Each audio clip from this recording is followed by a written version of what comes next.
Welcome to the deep dive. Today we're doing something really special, I think. Yeah. What's that? Well, we're setting aside the usual, complex theories or big global events. Okay. Instead, we're diving into something maybe more profound, really, something universal. A whole lifetime of shared memories, support, and, well, love. I like the sound of that. Oh. So who are we talking about? We're focusing on Arnie and Arlene. It's their 50th wedding anniversary coming up on July 26th, 2025. Wow, 50 years. That's incredible. And what's our source material for this? That's what makes this one so unique. It's not like official documents or anything. It's this amazing collection of really personal family memories, anecdotes. Okay, so first-hand accounts in the family. Exactly. Our mission today is to unpack this mosaic of 5 decades together. We want to pull out the key things, what makes a relationship, a family, really work for half a century. Find those aha moments hidden in the everyday stories. Precisely. Think of it as maybe a shortcut to understanding what a real long-lasting bond looks like, warts and all sometimes. Those surprisingly meaningful everyday moments. Got it. So where do we start? The beginning, I guess. Let's do that, the absolute foundation. Arnie and Arlene got married July 26th, 1975. Okay, 1975 at the Garden Jewish Center in Queens, New York. That's the one. And that date, that's the kickoff for these 50 years of shared life we're exploring. 50 years. It's worth saying again. That's a lot of history together. It really is. And, looking through these stories, one thing that just jumps out again and again is this real love for shared adventure, for intentional fun. And maybe surprisingly, Disney seems to be a big part of that. Disney. Interesting. Okay. Yeah, it's more than just trips, it seems. It's like a symbol of how they deliberately made space for joy, for wonder. Fun seems like a core value, passed down even. I see what you mean. It's about creating those shared happy places. Does anyone talk about the early days of that fun? Yes, actually. Arlene's sister, Sandy, gives us a great glimpse. She remembers way back in February 1976, a weekend at the Pines Hotel. Okay, just months after the wedding. Right. Her, Arlene, Arnie, Joanne, Albie, Barry, all having a blast in the snow. It speaks to starting off with those shared good times right from the beginning. Building that foundation of fun together. Okay. And that spirit, it seems, went straight into those Disney trips. Sandy shared this kind of quirky memory from October 1979, Disney World. Uh-huh. Apparently she, Arlene, Arnie, and Barry kept a running count of their bathroom visits. Chuckles slightly. No way. That's hilarious. Isn't it? It's so simple, so relatable for anyone who's traveled, but it says so much about finding humor in the little things together. Yeah, absolutely. And that Disney connection, did it stick? Oh, big time. It really took root in the family. If you fast forward quite a bit to February 2010, Yeah. Arnie and Arlene's son, Jamie, and his wife, Alyssa, they actually chose Disney World for their wedding. Wow. So it became this really significant place for the whole family. Exactly. It shows how those early shared joys became these lasting family traditions. Passed down, adapted, like a special home base for celebrations. It's like Disney became their family shorthand for fun. I think so. Even Shad, who's Arnie's nephew, he remembers Arnie and Arlene taking him and his brother Jared to the Contemporary Hotel there. Right, spreading the magic. And then, even later, we hear from Maya Moo, a younger niece. She talks about dressing up as Disney princesses in Chicago. So the magic wasn't just the park, it was the spirit they fostered. That's a really interesting point. It's not just habit.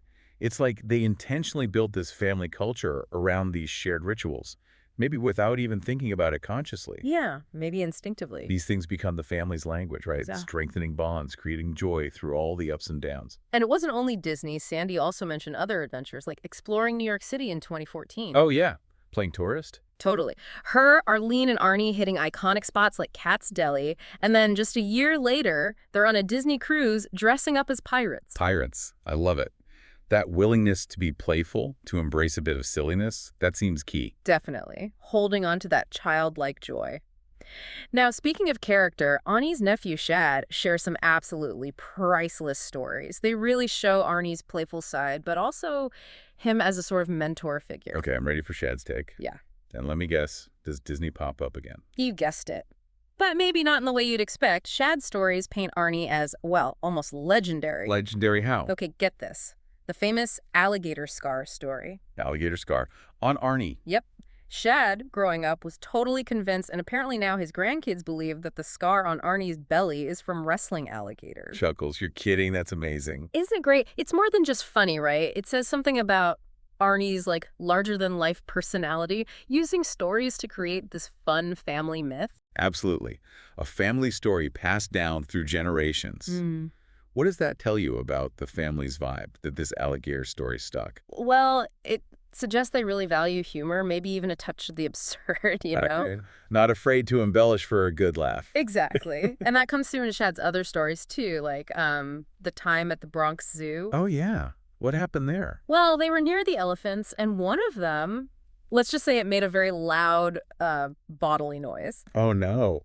And it apparently scared Shad so much he just bolted out of the cage area. Poor kid. Hmm. But also kind of hilarious. Totally. And it seems like even farts can become a cherished tradition in this family. What? Shad says that every single year, Arnie and Arlene get him a fart card for his birthday. A fart card? Why?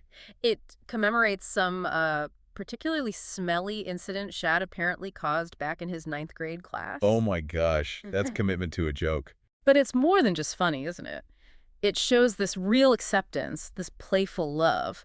They took an embarrassing moment and turned it into this running gag, this inside joke. Yeah, that's actually really sweet in a weird way. It's about embracing everything, the awkward stuff too, and finding connection in it. Builds resilience, maybe? Could be. And Arnie wasn't just about jokes and stories. Shad also remembers him being a practical help, like teaching him to drive stick shift. Oh, wow. Okay.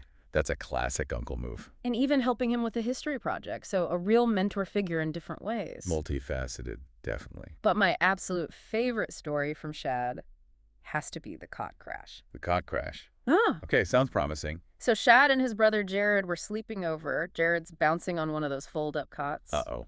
I can see where this is going. And Arlene, being careful, keeps telling him, stop bouncing, stop bouncing. Naturally. Then, inevitably, the big crash, the cot just folds up on Jared. He starts screaming. No. Was he okay? Apparently fine, but Shad said when everyone saw the cot basically folded in half on Jared, they just about died laughing. Chuckles. Okay, I can picture it. That moment of panic, followed by relief, and then just pure absurdity. Exactly. And what do moments like that sort of playful chaos, tell us about how Arnie and Arlene handled life together? That's interesting, right?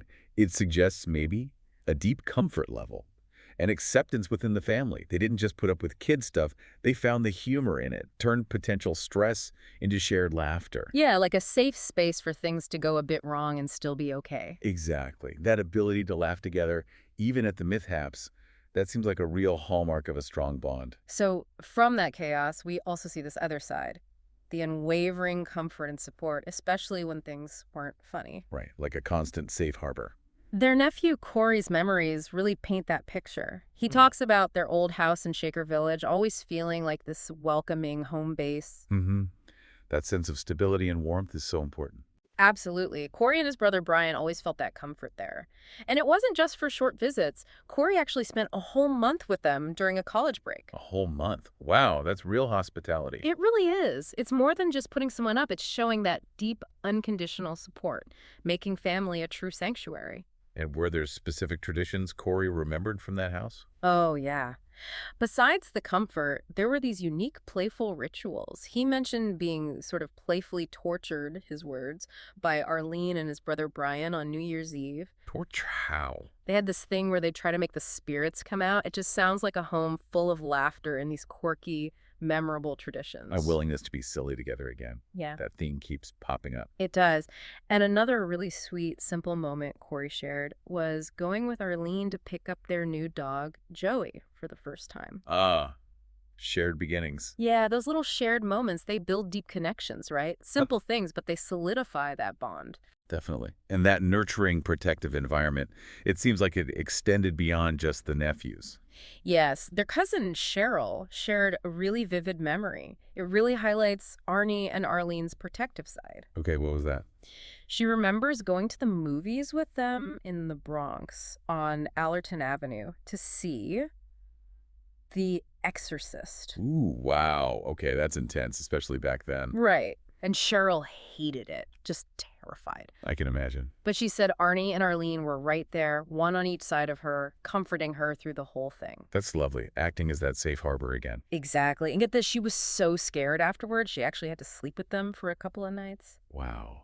That really shows how much they created that feeling of safety, where she felt okay being that vulnerable and knew they'd protect her. It's a powerful illustration, isn't it? That unwavering comfort. Truly. And did Cheryl share any less terrifying memories? Chuckles. Yes, thankfully. Yeah. From terrifying movies to African safaris, she told a hilarious story about a trip to Africa. Okay, adventure time. They went on 2 safaris, a land one and a water one. Saw amazing animals. Cheryl did great on the water safari, But but on the land safari, she somehow managed to fall asleep and just nap through most of it. No. She slept through a safari. Apparently so. Yeah. While everyone else is spotting lions or whatever, Cheryl's catching some Z's. oh, that's brilliant. How did everyone react? They just thought it was hilarious, couldn't believe she missed all the action.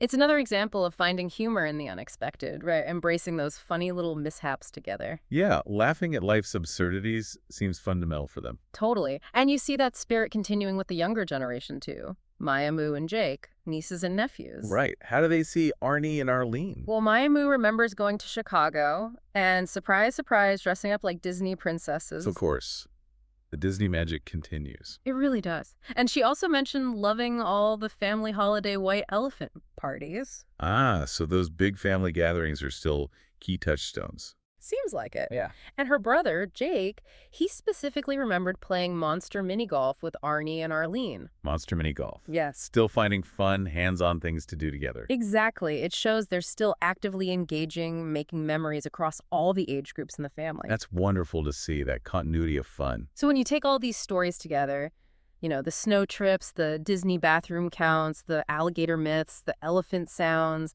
the scary movies, the sleeping through safaris. Yeah, it's quite a collection. It really coalesces into something profound, doesn't it? It's this narrative of love that lasts, of traditions that stick, constant humor, mentorship, support. It's about building joy, accepting people fully, creating that safe, fun space. Yeah. So looking at all these moments, big and small, what really stands out to you about how they built this incredible 50-year legacy? It's truly remarkable how these very personal, sometimes quite funny or quirky anecdotes Yeah. are the actual stuff of their 50 years together. Right. Not grand historical events, but these moments. Exactly. It proves that it's the little things, the shared laughter, the inside jokes, the unexpected moments that really weave the strongest fabric of connection over decades. So as we wrap up this deep dive into Arnie and Arlene's half-century, it really makes you think, doesn't it?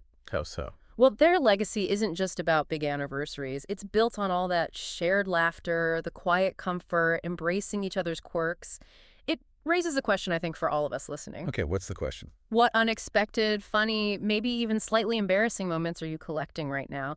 The kinds of things that might just become the legendary stories for your own family looking ahead 50 years.